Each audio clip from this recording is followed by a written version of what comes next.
अब हम देखेंगे इसमें हमने कैसे करा कि टोटल हमारे पास टोटल रुपए थे 126 और उसमें से रोज 7-7 कम हो रहे थे, तो यानी कि वो कितने दिन में पूरे खर्च हो जाएंगे, तो वो हमें पता लगाना है। तो इसके लिए टोटल हमारे पास कितने हैं 126। हमने क्वेश्चन में देखा, वीडियो में देखा कि नंबर लाइन का यूज करा गया था, रोज उसमें से उन्होंने घटाए 7-7-7 इस तरीके से। तो जब तक हम आखिर तक पहुंच गए तो हमें पता चल गया कि वो कितनी बारी में यानी कितने दिन लगे।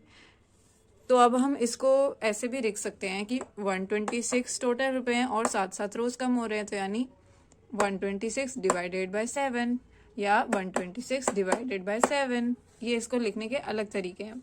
टोटल जो डिवाइड हो रहा है वो नंबर डिवाइडेड बाय किससे डिवाइड हो रहा है, यानी कि 7 से। तो इसको हम कुछ बोलते भी हैं, इसको जिसको हम डिवाइड करते हैं उसको हम बोलते हैं डिविडेंड। यानी टोटल जो पैसे हो गए वो हो गए डिविडेंड, उन्हीं से तो हम घटा रहे हैं, उसी से तो हम बराबर बराबर बांट रहे हैं डिविडेंड को। और कितने किससे बांट रहे हैं, कितने मतलब 7-7 के ग्रुप में बांट रहे हैं या 7-7 रोज कम हो रहे हैं। तो यानी जिससे डिवाइड करा 126 को डिवाइड करा 7 से, तो ये हो गया डिवीजर। और जब हमने इनको डिवाइड करा तो जो सबसे आखिर में जो बचता है वो होता है रिमाइंडर, जो कि यहाँ पे 0 है। यानी कि पूरा क्वेश्चन सॉल्व हो गया और अभी 0 रिमाइंडर है, यानी कुछ भी रिमाइंडर नहीं बचा। 56 में से 56 गए तो कुछ नहीं बचा। तो और जो हमने डिवाइड करके हमारा आंसर आया, यानी कि 18 दिन लगेंगे जैसे इस क्वेश्चन के लिए, तो वो हो जाता है कोशेंट। वो क्या हो जाता है, कोशेंट। तो यानी कि यहाँ पे ये क्या चीज है, ये है डिविडेंड। ये क्या चीज है, ये है डिवाइजर। इसमें क्या है, डिविडेंड, और नीचे क्या है, डिवाइजर। और अगर मैं ऐसे लिख दूं कि 126 डिवाइडेड बाय 7, जिसका आंसर हमें पता है कि क्या आया है 18, तो 18, तो यानी कि डिविडेंड डिवाइडेड बाय डिवाइजर, और इसका क्वोशिएंट क्या आया, इसका आंसर क्या आया 18। तो हमने देखा, अब इसमें हम देखते हैं कि 126 पूरा नंबर है, हम 7 से डिवाइड कर रहे हैं, तो सबसे पहले हम पहले की 2 डिजिट लेते हैं अगर यहाँ पे सिंगल डिजिट नंबर है तो यानी कि हमने इन दोनों डिजिट्स को लिया।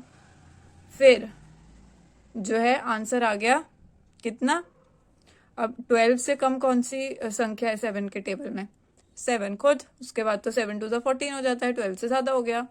तो 7 1 7, बचा 5, 12 में से 7 गए, बचा 5। फिर हम 6 को नीचे ले आए, तो ये हो गया टोटल 56, क्योंकि 5 7 से भी छोटी डिजिट है।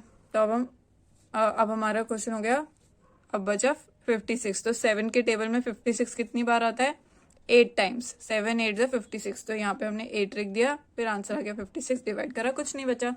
तो यानी कि अब हम इसको ऐसे भी देख सकते हैं, 7 इंटू अगर हम 18 करेंगे, या 18 का टेबल आता है आपको, 18 7 से कितना होता है 126।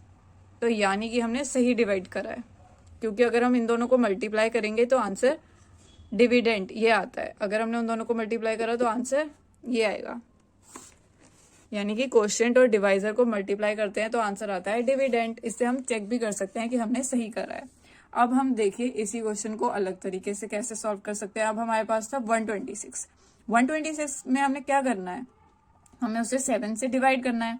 अब मुझे पता है कि 18 के टेबल में 18 7 जो है 126 होता है।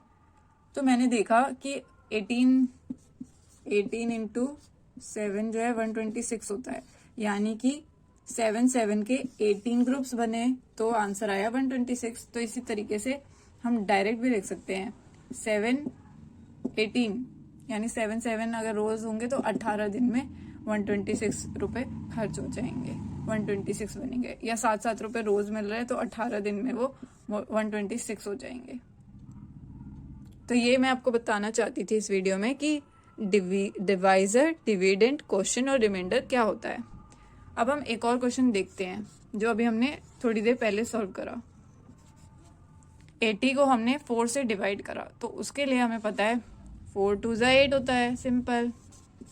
यहाँ पे आया 0, तो अब ये 0 आ गया, फिर हम इस 0 को नीचे लाते हैं तो हम ऊपर भी 0 लिखते हैं। ऐसा क्यों, क्या आप लोग बता सकते हो? 1 मिनट वीडियो को पॉज करके आप सोच भी सकते हो। वो इसीलिए क्योंकि ये हो गया वंस और ये हो गया टेंस, यानी ये 8 थोड़ी ना है तो ये पूरा 80 ना, तो हम 80 को डिवाइड कर रहे हैं। तो जब हमें पता चला कि 4 2 ज़ा 8 होता है, तो 8 में से 8 गया, आया 0। फिर हम 0 को तो किसी से डिवाइड नहीं करते, 0 नीचे आ गया, और इसीलिए यानी कि हमने यहाँ पे लिख दिया 0। तो यानी कि अब हम क्या दिखेंगे, 20 कैसे आता, 20 इंटू 4 करेंगे अगर हम, तो आंसर क्या आएगा, 80 आएगा ना, 80। तो यानी कि और 2 इंटू 4 करेंगे तो क्या आएगा आंसर, 8 आएगा।